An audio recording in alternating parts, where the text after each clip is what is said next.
गरुड़ पुराण तीसरा अध्याय। 13 दिन की विचलित यात्रा पूरी करने के बाद आत्मा अब यमलोक की ओर बढ़ती है और वहां उसका पहला सामना होता है चित्रगुप्त से।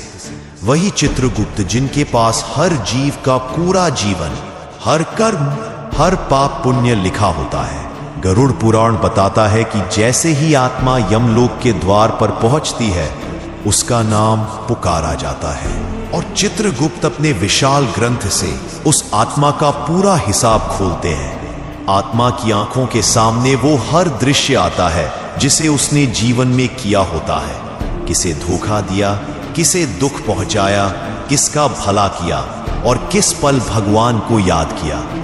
कोई भी बात छुपती नहीं, न मन की न कर्म की। चित्रगुप्त का लेखा जोखा इतना गहरा होता है कि आत्मा खुद अपनी सजा या इनाम समझ जाती है।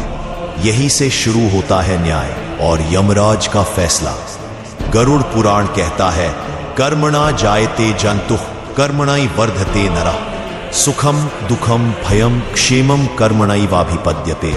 अर्थात हर प्राणी अपने कर्मों से ही जन्म लेता है, कर्मों से ही बढ़ता है और सुख दुख, भय या मुक्ति भी उसे कर्मों से ही प्राप्त होती है।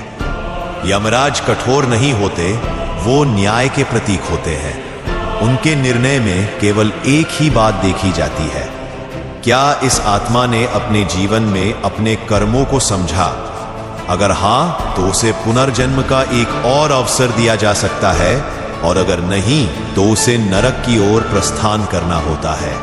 यही वो पल होता है जहां आत्मा को अपने जीवन के हर क्षण की कीमत समझ आती है।